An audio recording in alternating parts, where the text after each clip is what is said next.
Man, what is good, YouTube? In today's video, I'm going to be ranking UFC fighters in a tier list that contains of 6 different levels of the highest level strikers in the UFC. And I'm going to keep it inside the top 10 rankings for each division. Some fighters are going to be left out, and that's just how it is. But I'm going to try to get the most important names I can fit inside this. I'm going to fit in one tier list at a time and just go from there. And the first tier list we're going to start out with is the S tier. And starting this off, we're going to have the UFC 300 main event winner, light heavyweight champion, Alex Pereira. He won a belt in middleweight. He won a belt in light heavyweight.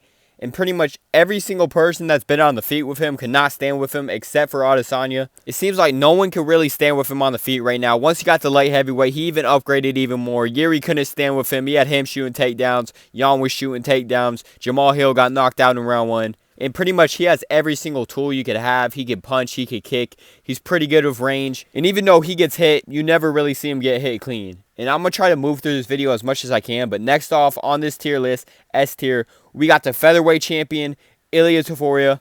This one, again, this is not a hard one to do. Ilia Topuria, he went out there. He like 50-43 Josh Emmett. Even though Josh Emmett, people don't look at him as good, that's a hard person to 50-43. And also his defense, obviously he's been shown it more when he hit the rankings, how good his defense has become. He has really good head movement. He rolls with shots pretty good. He used to take a lot more hits earlier in his career, but he just didn't respect his opponents. But higher level, he went out there, knocked out Volkanovski in round 2. He was getting hit by some jabs and stuff. Volkanovski was doing good at keeping the distance, but once he found the shot, he put him to sleep. Okay, next person entering this S tier, we got Sean O'Malley, bantamweight champion.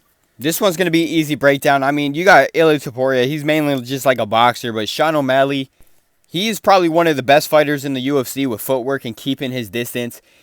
He has a good jab. He knows like when to throw power shots, when to throw volume shots. He can work.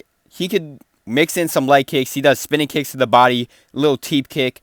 He just pieces up his opponents. He never really gets hit clean. He turned Peter Yan to a wrestler. He went out there and dominated Marlon Vera for 25 minutes, and then he found the right perfect shot on Aljamain Sterling and slept him. TKO'd him. Now we're going to move on to the next one. All right, next fighter in S tier. I wasn't really sure if I wanted to put him in S tier, but I got no reason not to.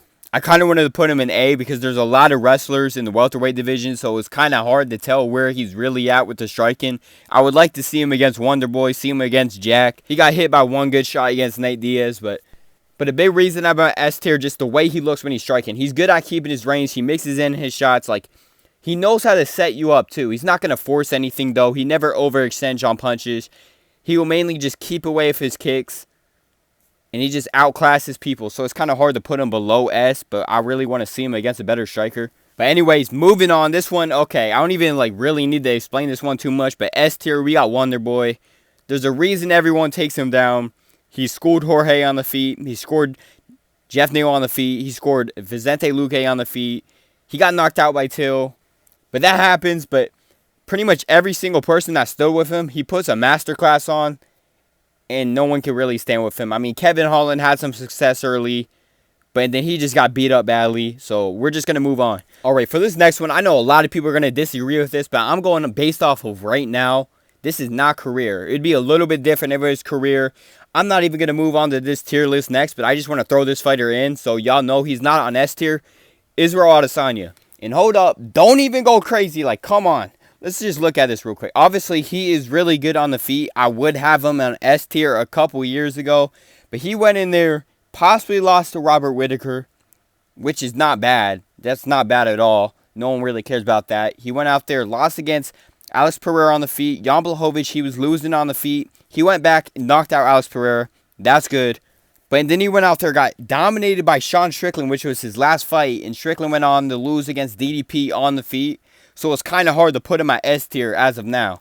If he comes back and starts doing what he used to do on the feet, I'll change it. But he's on A tier. And nothing's changing my mind. All right, next fighter entering S tier. I don't know why I was kind of iffy on this one, but I was somewhat iffy on this one. It's just because he hasn't been doing the greatest in his fights, but when it's on the feet, I don't think anyone really stands with him. He has to have like some of the best kicks in the UFC, and you know how good this person would be. You know how good Yair would be if he would have some decent takedown defense. And I think it would help a lot. Like, obviously, I love his style, but if he was less aggressive, it would probably help with that. But I'm going to just keep it. I'm going to move on. We're going to go with the B tier. I'm going to skip A tier for now. I'm going to go to B tier. Here we go. Next up, starting off the B tier, I want to start it off with the GOAT, Steve Ercek. It's kind of hard to give him a right ranking. Like, he might end up in A. Who knows? He might even end up in S. He might be a C tier, but as of right now, I'm going to put him in B. He's really unproven. I mean, he versed, like, Alexandre Costa, David Dorak, and then Matt Schnell. He had that brutal knockout, but all you had to do was watch his fights. He got slick boxing. I don't know if I really remember him throwing a lot of kicks, but he has, like, super slick boxing. He knows how to find shots. He showed he can land the right shot to put you out, even though he like, put out Matt Schnell, which everyone puts him down. Maybe not out, but everyone puts him down. But also, he sees shots coming. He does get hit, but he's usually there for it. He sees it coming. He gets the glove up. I'm going to need to see more, but right now, he's at B tier. We're moving on. All right, next fighter, ender in B tier, Justin Gaethje. Justin Gaethje, this one's a tough one because even though I think he has the ability to beat an A tier and like an S tier, I still got to put him at B. His toughness helps him with a lot of fights. Like, it's kind of hard to rank fighters. Like, obviously, if your toughness is there, it's going to help you out. It's hard to rank that, but he doesn't really, like, outscale people on the feet to, like, move him up from B tier. I feel like B tier is very fair. Like, I can't just put him on A. I can't put him on S. I can't drop him to C, though. I think B is a fair ranking. He has insane leg kicks. He has power. Also, there is recency bias on this list. Obviously, I'm going to look at some older fights, but, like, let's say someone gets schooled their last 3 fights. Like, let's say Wonderboy, he's at S tier right now, but his next 3 fights, he gets schooled on the feet. Like, I'm going to drop him to A or B. But here we go. We're just going to move on. Okay, next fighter I have entering this B tier. We got Yuri Proskov. I just noticed something. Yuri Proskov, like, I maybe used to have him at A, but I noticed something with him. His toughness is helping him in the fights. He has, like, he can be schooled in a fight. A lot of his fights, he is finding the KO from just being weird and finding it late. He usually gets schooled round 1. And looking back at fights, I can't remember exactly what happened, but I remember Volkan Ozdemir, or whatever how you say his name, was having a lot of success round 1. Yuri came back, KO'd him. Dominic Reyes having a lot of success round 1. Yuri KOs him. Glover Teixeira having success on the feet, but also that's mixed in with the wrestling, so it's kind of hard to score that. Alex Pereira, he turned him into a wrestler. And then Rakic, Alexander Rakic, absolutely sculling this man on the feet. And Yuri just walks him down with his autistic and samurai energy. Just, like, come on, bro. That is a crazy duo. Being a samurai and autistic, or just being autistic enough to think that you're a samurai, that's helping a lot in his fights. I'm just going to leave him at B tier. Can't put him higher than that. All right, next fighter entering the B tier. We got Charles Do Bronx Oliveira. He's kind of hard to rank. See, defense is a real thing with striking. I noticed he's starting to fight a little smarter on the feet, but I'm going to just break it down. He did good on the feet with Poirier, but at the same time, he was getting beat up badly, had him on the ground, wore him out. And also, he has them clenched knees. That was a big part of Dustin Poirier getting wear out, was a lot of them clenched knees. But he went out there, he got dropped twice by Gaethje, but he got back up, sat him down, and then submitted him. So he has the ability to knock you out on the feet, but he has the ability to, like, take a lot of damage on the feet. So I'm going to just leave him at B tier. But anyways, next up, B tier. Next person entering B tier, the Killer Gorilla, Jared Cannonier. I feel like he's always been around B tier, maybe like a high C tier. But he's been getting better. Even though he's getting older, he is getting better. In his last fight, he put up a crazy performance against Marvin Vettori. And even though Marvin Vettori seems like he's trash, he's in the top 5, and he somehow made it there, and he mainly did it by striking. But Jared Cannonier, he has power in his hands. He has really good leg kicks. I don't really see him get hit, like, too clean. Robert Whittaker was piecing him up, but I like B tier. Okay, next up on this B tier, like, I'm going to be honest, I thought about putting him at C. And even though he has the ability to look like a C tier, or a D tier, or a F tier, I feel like B tier is a good one for him, because you can't count out that ability that he is able to just find strikes. He was able to get, like, a whole bunch of knockdowns against Cruz, who can be chinny. He's finding knockdowns against Font, who recently became chinny but never really was. But he showed in his fights he can strike. The Pedro Munoz fight, that was a pretty good performance. That was a close fight. But he could just let people slip. But, like, people like Corey Sandhagen, Sean O'Malley with the good footwork, that's where he has the problems at. He's usually pretty defensively sound. Even though people are technically landing significant strikes on him, he never really got hit clean. He never really showed a cut until that Sean O'Malley fight. He never really showed damage before the O'Malley fight. And then that one, he just got busted up. He just didn't give Sean O'Malley a single thing to respect him. But you can't drop him below B because of his ability to just find that shot. And also, he has a lot of tools. But I'm going to just move on from there. Okay, next person. We're going to move on straight to A tier. We're going back to A tier. we got Sean Strickland. There is only one problem with Sean Strickland that is keeping him from S, is he just doesn't have enough tools. He has the really good boxing. He stays behind that jab. And even though he usually like stays in the danger, he stays in the pocket, he has probably like top 5 defense. I'm not going to say top 1 or top 3, but like a top 5 defense in the UFC. It's kind of hard to put him above people that don't really get hit. Like, we haven't really seen O'Malley get hit. Adesanya does a good job of not getting hit, except against Strickland. But Sean Strickland, bro, his coach says it all the time. He just needs to throw more stuff. Like, he needs to mix in more leg kicks. Maybe just mix in a head kick. That's like the only thing holding him back. That's more for like the judges. Like, rewatching a fight back, you might notice that he lands more and the shots are more significant than you think. In the scoring thing, I could be wrong. It's up to like judges' opinions, but like the person that is going to be throwing a lot more unique stuff when it's a close fight, they're gonna lead towards the person like throwing more body kicks, head kicks, mixing it up more. But there we go. Sean Strickland, he's an A. We're gonna move on. Next fighter entering the A tier, we got DDP, Dricus du Plessis. A tier just makes perfect sense for him. He's throwing nothing that really keeps him at S tier, but he has a lot of tools in his bag, some really good kicks. And he's also a pretty good defensive fighter too, even though he looks weird. Like, he does a good job of not really getting hit clean. But also, he had a close fight with Sean Strickland. You could score it either way. He went out there competing with Robert Whittaker on the feet. Even before Robert Whittaker got taken down in round 1, he was keeping it close on the feet. He dropped in round 2, went out there and finished Robert Whittaker. And you can't just look past it. I know a lot of people say like he was losing his fights in the earlier career until he got to knockout. But like looking back at those fights, like he was not losing at all. It just kind of looks like that because he looks weird when he's fighting. But also, stats ain't everything. Like, I watched the fights too, but stats ain't everything. But if you look back at those fights, he was outlanding his opponents, and he was outlanding them by a good amount too. He wasn't really keeping it close. Next up on this tier list, we got another middleweight, Robert Whittaker. Robert Whittaker, even though he went out there, got finished by DDP, he was always putting up good performances. Like, he had a pretty good performance against Costa, except he got rocked in the first round. He put up a good performance against Vettori. He had a close first round, but then he just took over. The longer the fight goes, he usually takes over. He put up a good performance against Jared Cannonier. He had some good fights against Romero. And also, he went out there and possibly beat Adesanya in the rematch. A lot of people thought he won.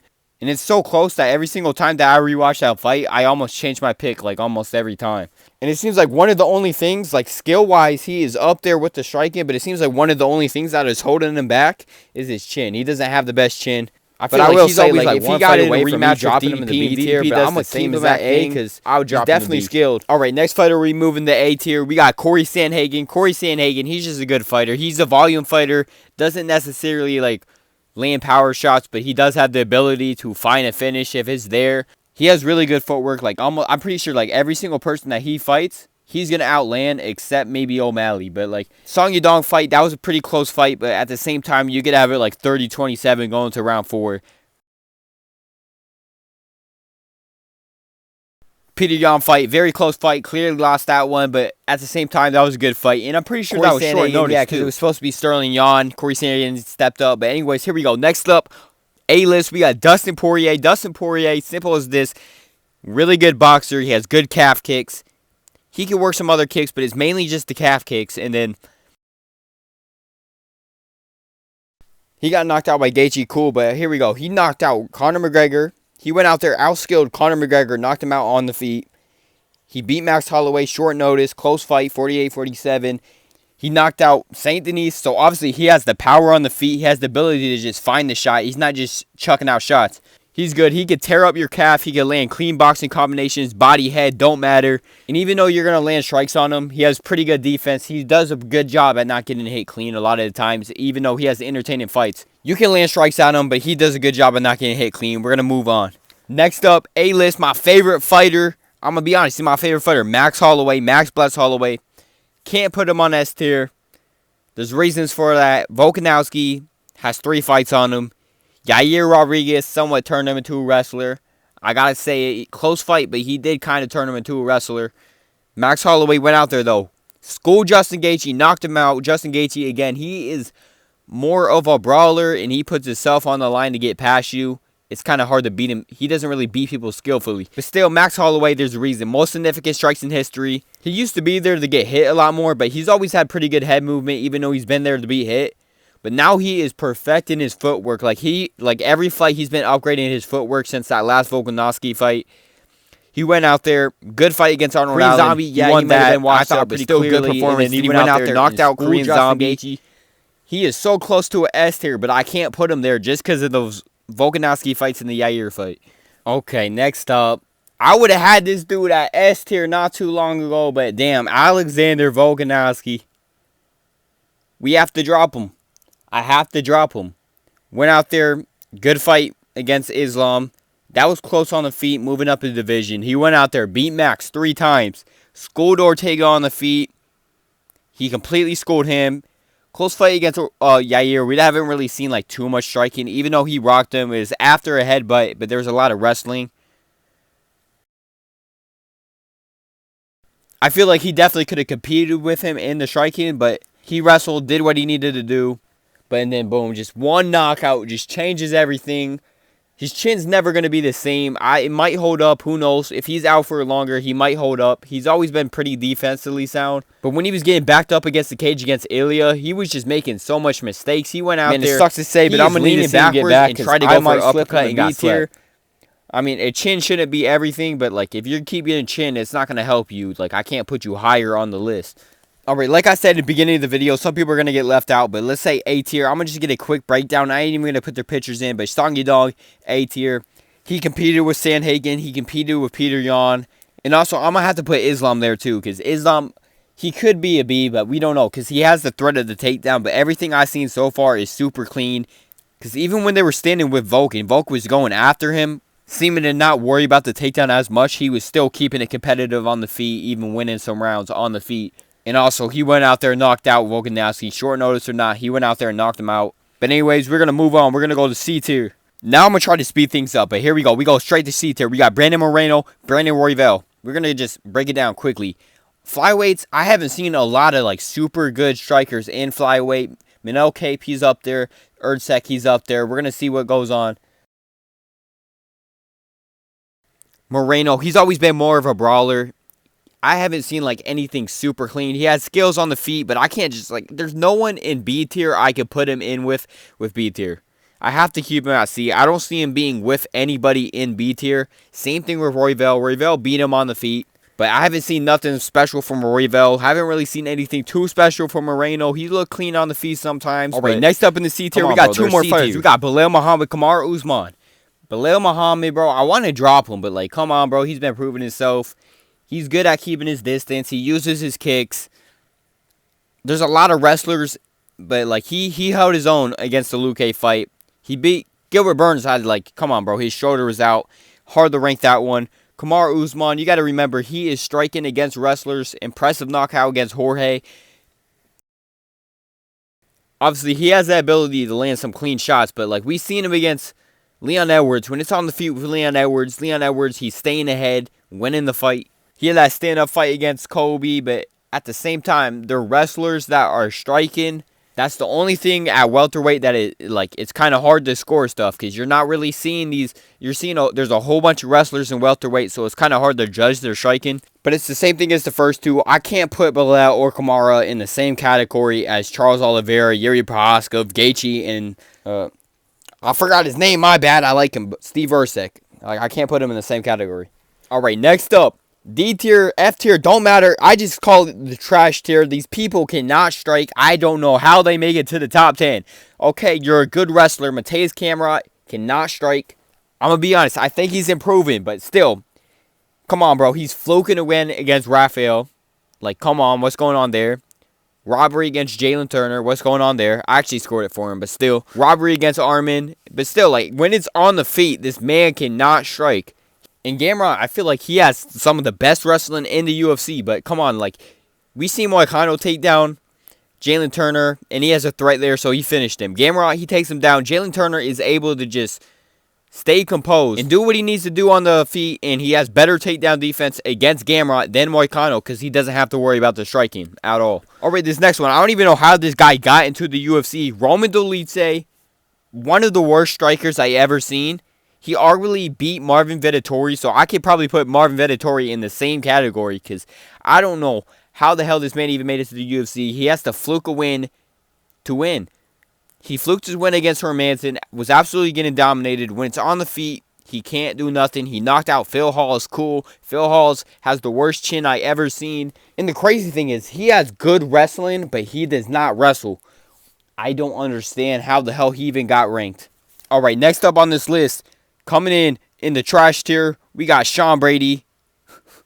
I'm going to be honest, I kind of like Sean Brady, but, bro, he got TKO'd by Belal Muhammad. Come on, bro. Come on.